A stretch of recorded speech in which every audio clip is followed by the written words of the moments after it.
Los 20 puntos prioritarios que define Iván Duque para su gobierno. El presidente electo promete no destruir los acuerdos de paz y no tocar la edad de jubilación. El presidente electo de Colombia responde todo. Lo más llamativo de su carácter y personalidad es que sus respuestas no parecen ser las de un hombre que tiene 2 maestrías en Georgetown University y en Harvard, que ha escrito libros que van desde los pecados monetarios hasta el efecto naranja y Maquiavelo en Colombia, sino las de un joven político, que habla con mucha claridad y sentido de honestidad sin emplear términos ni exponer teorías de alta economía. Llega a la presidencia de la República, con una palabra como estandarte: unión. La siguiente es su primera entrevista para un medio escrito. Expone sus primeros 20 propósitos como futuro gobernante. 1. No más polarización. Voy a conducir a Colombia a pasar la página de la polarización, para que nos unamos en unos propósitos de país, para entender que podemos ser una Colombia en medio de las diferencias, y eso se logra concentrándonos en las cosas que nos unen y no en las que nos dividen. 2. Fin a lo que nos divide. ¿Cuáles son las cosas que nos dividen? Cerrar interrogación. Hay muchos factores que en Colombia han ido generando divisiones. Se ha caído en maniqueísmos, ataques de ponzoña, noticias falsas. Hay que pasar la página. ¿Cómo interpreta la altísima votación que obtuvo cerrar interrogación? Como un gran mandato para atender los reclamos del país. La recuperación de la seguridad, el mejoramiento en la justicia, el crecimiento a tasas importantes de la economía para expandir la clase media y derrotar la pobreza extrema, y la puesta en marcha de una política de justicia social, que es mi gran obsesión. ¿En qué sentido habla de su gran obsesión? Cerrar interrogación. Yo quiero ser el presidente que atienda con efectividad la población más vulnerable de manera que podamos cerrar el abismo de la desigualdad. Como lo dije en el discurso del 27 de mayo, un gobernante solo no hace milagros, pero un país unido es capaz de cualquier cosa. 3. Santos Uribe. Voy a fomentar la concordia. Pero pasar la página y poner fin a la polarización es una referencia al enfrentamiento Santos Uribe. Esto no es un enfrentamiento personal. El error fue haber dividido a los colombianos entre amigos y enemigos de la paz. El tema es cómo vamos a lograr que la paz que se construye en Colombia sea una paz creíble y confiable para todos, y que se puedan garantizar verdad, justicia, reparación y no repetición, sobre la base de proteger a las víctimas. Yo quiero ser el presidente que fomente la concordia entre los colombianos, independientemente de sus diferencias ideológicas. Aquí tenemos que echar pa'lante. Usted es uribista. Va a corregir la obra de gobierno del presidente Santos. Veo sin vanidades y sin rencillas la gestión del Estado. Mantendré las cosas que están bien, corregiré las que están mal, y crearé las que no existen y se necesitan. 4. Cultivos de coca. Erradicación obligatoria. ¿Cuáles son las cosas que usted cree que están mal? Una, por ejemplo, es el crecimiento exponencial de los cultivos ilícitos, que es el principal combustible de la violencia en el país. Hay presencia de organizaciones armadas ilegales, vinculadas al narcotráfico, en lugares muy sensibles del territorio como Tumaco, como el Catatumbo y el Urabá. Ahí tenemos que actuar.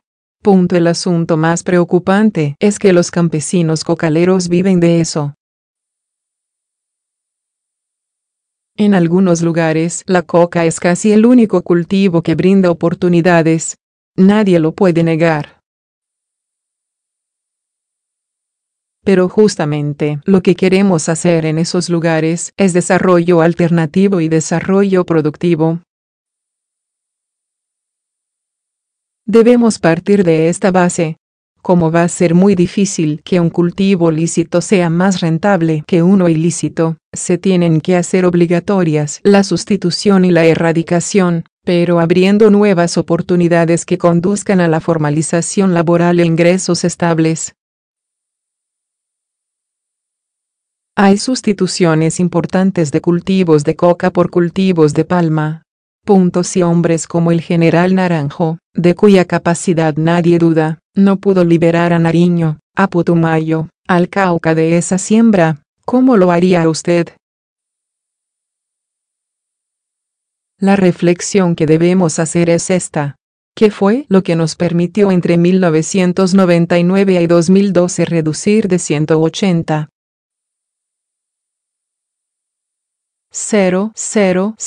hectáreas aproximadamente a 60,000? ¿Y qué ha pasado del 2012 para acá? Muchos instrumentos, muchas herramientas se fueron relajando y si no los recuperamos, el riesgo para el país será muy grande. Existe, incluso, un riesgo terrible y es que el país pueda ser desertificado por los Estados Unidos, ¿se imagina? Por eso hay que actuar rápidamente y hay que hacerlo no por presión de Washington, sino porque es un compromiso del pueblo colombiano. Ya no somos solamente un país exportador. Somos también un país con un número creciente de consumidores. Además, el microtráfico se está convirtiendo en un gran acelerador de la violencia en nuestras ciudades. 5. Se pagará erradicación de coca. Ese es un diagnóstico de la enfermedad. ¿Y el remedio? Desde el primer día de mi gobierno enfrentaré ese flagelo y lo vamos a hacer, con una combinación de mecanismos. Sustitución y erradicación obligatoria, desarticulación de los laboratorios, fortalecimiento de la extinción de dominio express para quitarles sus bienes a los carteles, eliminación de toda la red de lavado de activos, la interdicción. Hay que desbaratar la cadena de suministro. Y lógicamente hay que sacar a los jíbaros de las calles de nuestras capitales. 6. No habrá represión. Supondrá la sustitución obligatoria que propone una sustitución represiva. No. La sustitución obligatoria consiste en que se debe declarar ilícito el cultivo para llegar con alternativas a las comunidades. ¿Cuáles serían las alternativas? El pago por servicios ambientales, con familias guardabosques. Le cuento. Noruega ofrece comprar aceite de palma en bruto para transformarlo en combustible. Pero la palma demora 7 años en producir. Sí, pero genera puestos de trabajo desde el primer momento. ¿Quién le paga al agricultor o al campesino cocalero por sembrar palma? Cerrar interrogación. El inversionista. Pero podemos dar un incentivo tributario a quien lleve la producción y genere un mínimo de empleos formales. Pero la Organización Mundial de Comercio prohíbe el subsidio en el campo. Pero no los estímulos a la inversión. Vamos a promover en el Congreso una reforma rural seria, una reforma rural que tenga como objetivo la justicia social en el campo, pero a partir de un modelo empresarial responsable. 7. Se mantendrán acuerdos de paz con ajustes. ¿Qué deben esperar los colombianos de usted frente a la paz? Yo voy a trabajar por la paz de todos los colombianos, por una paz creíble. ¿Qué llama usted una paz creíble? Una paz creíble es aquella que logra que las víctimas sientan que hay verdad, que la sociedad en general sienta que hay verdad, que hay justicia y justicia proporcional, que hay reparación moral, material y económica, y que no hay repetición. Lo que yo he planteado frente a los acuerdos ha sido claro. Nosotros no los vamos a destruir, ni los vamos a desvertebrar. Vamos a promover un acuerdo que nos permita corregir aquellas cosas que no están saliendo bien, ya sea en la implementación o en la concepción. Pero la base de esas modificaciones que hemos planteado son para que las víctimas tengan verdadera justicia, verdadera reparación y que vean la no repetición. 8. No habrá cárcel para exguerrilleros. Pero, usted no contempla la cárcel con barrotes para exguerrilleros. Yo nunca he hablado de cárcel con barrotes. No lo hice en el plebiscito, no lo hice a lo largo de la campaña. Yo creo que debemos tener una justicia proporcional, y esa proporcionalidad no me la estoy inventando yo. Es un requisito que la propia Corte Constitucional estableció el año pasado. Las sanciones deben ser efectivas y proporcionales para ser coherentes con el Estatuto de Roma. 9. La JEP será reformada. Hay un gran debate sobre la JEP. Es partidario de hacer una reforma importante a ese Tribunal de la Justicia Especial para la Paz. Sí, en el sentido de que garantice verdadera reparación moral, material y económica. Y que se garantice que hay justicia proporcional y verdad plena. ¿Qué llama usted justicia proporcional? Lo que han establecido la Corte Constitucional y la Corte Penal Internacional tiene que ver con privaciones o con restricciones efectivas de la libertad.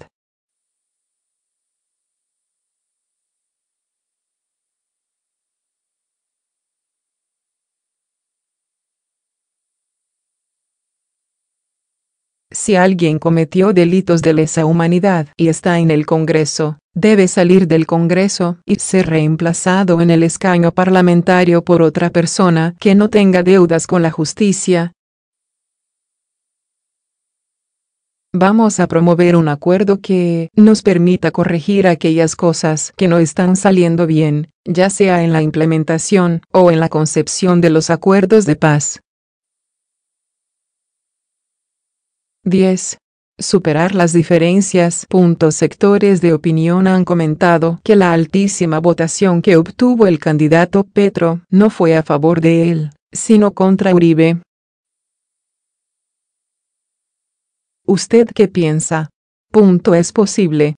Pero, entendiendo eso, tenemos que superar esas diferencias. En esta elección ningún ciudadano se debe sentir vencido, porque voy a gobernar para todos con el mismo amor y con el mismo compromiso.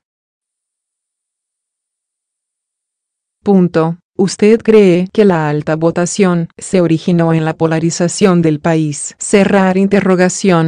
No. Yo creo que no. Yo no creo que el voto que nos respaldó a nosotros sea un voto polarizado. Lo veo como un respaldo a un programa, a unas ideas y a unos principios. Sería un error grave de un político creer que los votos le pertenecen. Yo no podría decir que tengo 10,300. 000 votos dentro de una caja fuerte o dentro de un corral. Lo que tengo es un respaldo ciudadano, un respaldo que me da un mandato indudable con la mayor votación de la historia de Colombia para servirle a este país. No voy a defraudar a quienes votaron por mí, y voy a convencer a quienes no lo hicieron de que mi programa y mis acciones serán útiles para el progreso de Colombia. 11. Más atención a la costa pacífica. ¿Por qué no ganó en ningún departamento de la costa pacífica? No ganamos, pero logramos una votación importante. John F. Kennedy decía que uno puede ganar unas elecciones con el 50%, pero que no puede gobernar con el 50%. A mí me interesa saber bien qué pasa allá. Mi obligación ahora será trabajar en mangas de camisa con los habitantes de esa región clave para el país. Sé lo que sienten en las calles y lo que les inquieta. Voy a devolverles la confianza con soluciones reales a las comunidades. 12. Equipo muy serio para Hacienda. Usted nombró al doctor Alberto Carrasquilla como el director y jefe de empalme con el gobierno del presidente Santos. Carrasquilla fue un brillante ministro de Hacienda, hasta donde él va a participar en el plan de reforma fiscal. Voy a apoyarme mucho en él. Tenemos un equipo muy serio que ha venido liderando. Además fue el director programático de nuestra campaña. Hará parte de su gobierno. Cerrar interrogación. No estoy anunciando en este momento el nombramiento de ministros, pero el doctor Alberto Carrasquilla es uno de los economistas más serios que tiene Colombia. Ocupó con brillo y lujo de competencia esa cartera. 13. Subir salarios, bajar impuestos. En su campaña usted anunció alza de salarios tan pronto asuma el poder. La meta es bajar tarifas tributarias, reducir gastos, combatir la evasión y mejorar la inversión, para mejorar el ingreso de los trabajadores. Asimismo, quiero que el Estado reduzca impuestos para que haya más inversión. ¿Cuál debe ser entonces la contraprestación del sector privado? Mejorar la remuneración de los trabajadores. Para eso necesitamos un acuerdo creíble, un acuerdo de gran impacto social, y eso nos tiene que dar la base de lo que en su momento fueron en España los pactos de la Moncloa.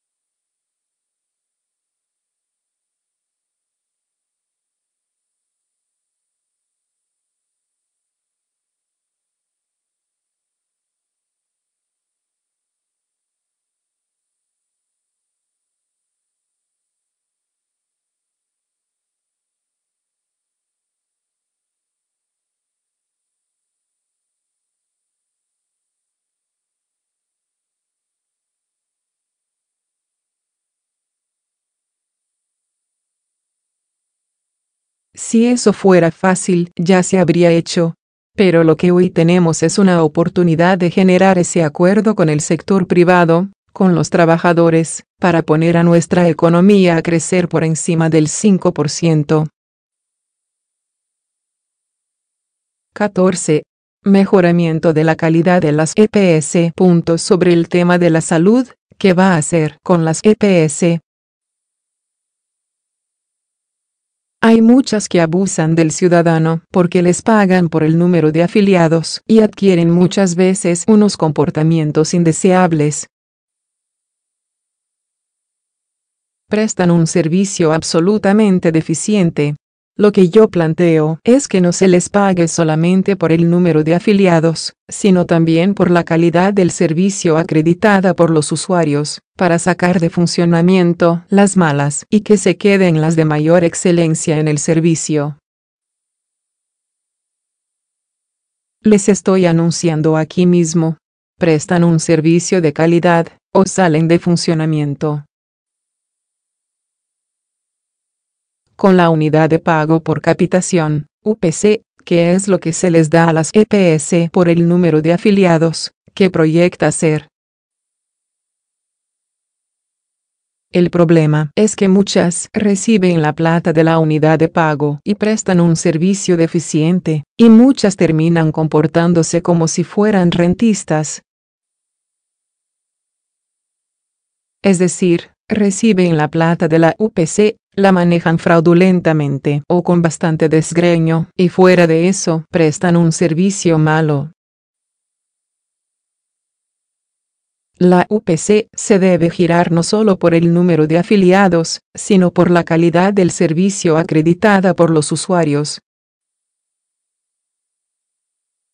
¿Quién mide eso? Cerrar interrogación. Los usuarios van a tener unos mecanismos, unas certificaciones de calidad, y sobre esa vía la Superintendencia de Salud tiene que actuar de manera ejemplarizante.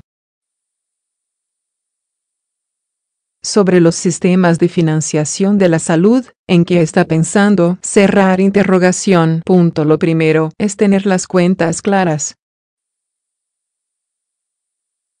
Una es la cifra del déficit que da el Ministerio de Salud, otra la que da la Federación de Hospitales y Clínicas, y otra la que dan las EPS. Con esa reforma, la acumulación de deudas de las EPS, de más de 90 meses con las redes de hospitales, debe tener una sanción patrimonial. Vamos a hacer un esquema de punto final para saber quién le debe a quién y cuánto. Definir un periodo para saldar deudas acumuladas, saneando el sistema. ¿Coincide usted en que en la salud es donde existe la mayor corrupción? Yo no sé si la mayor o una de las mayores, pero existe claramente, y lo vimos en casos tan dramáticos como lo que ocurrió con el cartel de las enfermedades huérfanas en varios departamentos del país. También con la falta de transparencia que hay en los sistemas de pagos. Hay muchas EPS que abusan de la integración vertical, que está limitada al 30%. Yo voy a ser muy firme.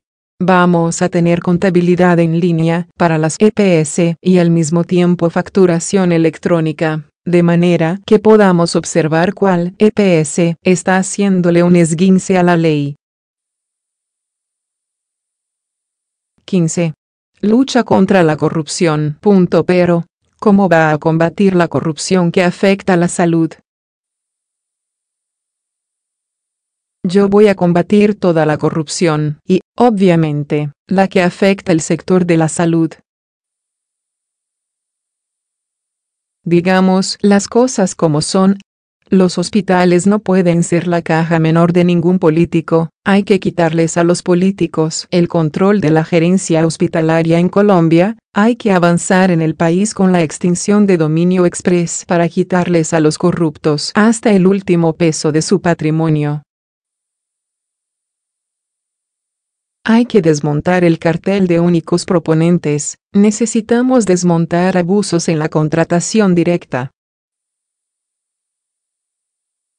En este sector, una de las medidas adicionales que vamos a implantar es que no solamente va a estar supervisando la Superintendencia de Salud, sino también la Superintendencia Financiera para garantizar que los aseguradores tengan las reservas técnicas necesarias. 16. Controla las licitaciones. En salud y en infraestructura es donde hay más licitaciones en Colombia. ¿A usted le gusta el sistema de pliego tipo cerrar interrogación? Los pliegos tipo son una herramienta que mejora la transparencia. Necesitamos no solamente tener los pliegos tipo, sino monitorear y darle la mayor transparencia a todo un proceso de licitación, a todo proceso de compras. 17. Bloque de búsqueda contra corruptos. Los gobernadores se han resistido a aplicar el pliego tipo. ¿Cómo va a hacer para combatir la corrupción en provincia? Cerrar interrogación. Con la creación de un bloque de búsqueda contra los corruptos. El Estado tendrá el ojo abierto y vamos a trabajar de la mano con la Fiscalía General, con la Contraloría, con la Procuraduría, con las veedurías ciudadanas para enfrentar la corrupción. Yo quiero ser el presidente que encabece la lucha contra la corrupción. Usted sabe que en el gobierno del presidente Uribe hubo un distanciamiento, por no llamarlo choque, entre las altas cortes y el presidente de la República. ¿Cómo va a ser su manejo de relaciones con el Poder Judicial? Cerrar interrogación. Respetuoso y fraterno. Respetuoso de su independencia y fraterno en el diálogo. Respetuoso por parte del gobierno o por parte de las cortes. Es una relación de doble vía. A mí me interesa tener con las cortes una relación de franqueza, de transparencia y de concertar con ellas esa reforma que necesita Colombia, la reforma de la justicia. Se necesita la opinión de las cortes para tener ese consenso. Sé que toma tiempo y que es muy difícil, pero tenemos que hacerlo. En Colombia no podemos hacer la reforma de la justicia sin contar con ellas. Es decir, usted no será un presidente de imposiciones. Yo seré un presidente que promoverá acuerdos sobre los temas esenciales del país. 18. No se elevará la edad de pensión. Usted dice que hará política social. ¿Qué va a hacer con las pensiones?